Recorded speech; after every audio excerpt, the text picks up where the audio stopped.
Muslims around the world are asking that their religion, cultures, and traditions be respected and that they be equal partners in the global village. The very word Islam means peace, peace with oneself, peace with your neighbor, peace with the humanity, and above all, peace with your Creator.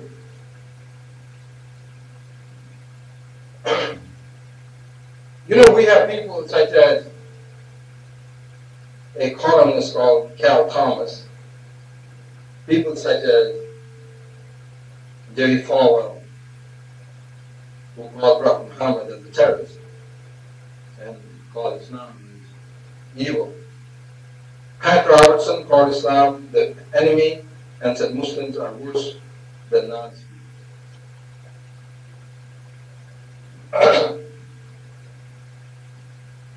In spite of that, I believe Americans are wise enough not to follow these hate mongers.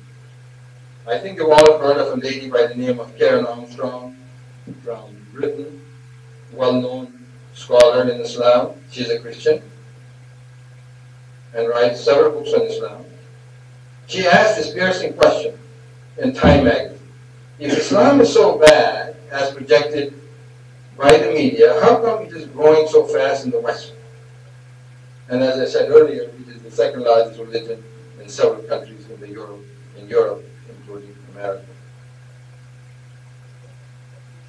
In addition, she asked the question, where is the sword of Islam now? Islam is a religion of peace, but Muslims have not been left in peace for a long time by the crusaders of the past and the present. Islam is not addicted to war, and jihad is not a pillar of Islam. And I blame Muslims for creating a lot of these misunderstandings ourselves. A party called Islamic Jihad. What in the world does that mean?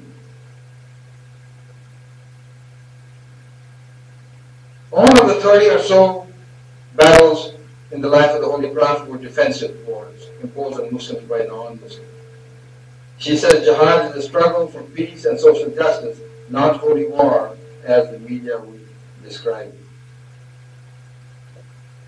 When Mecca was conquered by the Prophet and his army, there was no revenge taken against the enemies of Islam. He gave strict orders against harming innocent civilians, animals, and even plant life. When Muslims conquered Jerusalem, not a single Jew or Christian was harmed, and not a single church or synagogue was damaged. Cal Thomas called Islam a religion of war, but it was not Muslims who used atomic bombs in Japan. It was not Muslims who used Agent Orange in Vietnam. It was not Muslims who killed millions of Jews and Poles in World War II.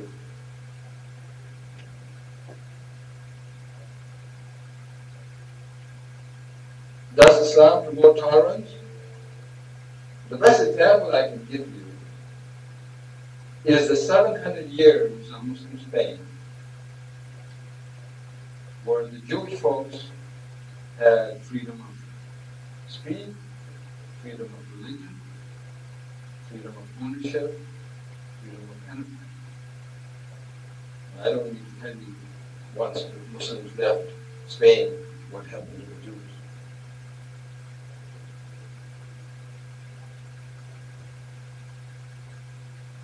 In an address on November 29, 1979, Pope John Paul said, "My brothers, when I think of the spiritual heritage Islam and the value it has for man and for the society, its capacity of offering, particularly in the young, guidance for life, filling the gap left off by materialism and giving a reliable foundation to social and judicial organization.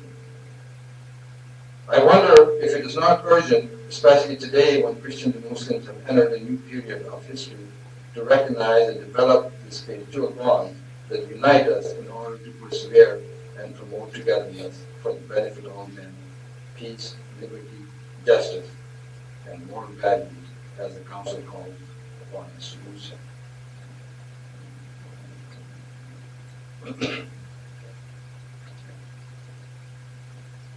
How often do we hear in the media about what Muslims and Arabs have contributed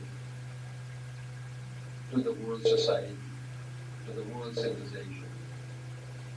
That is in science, in medicine, in astronomy, algebra. Where did we get what we call in Arabic sifr? You know what sifr is? Anybody? Zero. Where did we get that? Imagine if there was no zero today, we'd all be in trouble.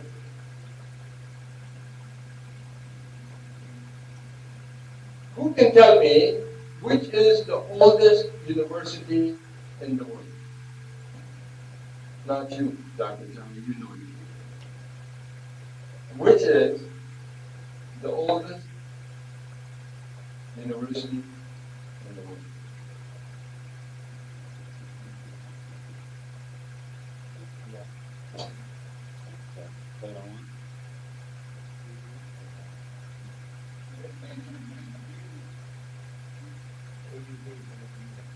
Al-Azhar in Egypt. And yet, whenever you talk about university, it is always thought of a Western concept.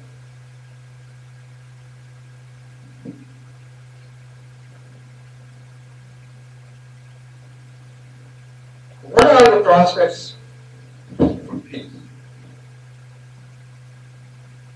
It's a very difficult time to talk about peace with all the stuff that is going on around the world.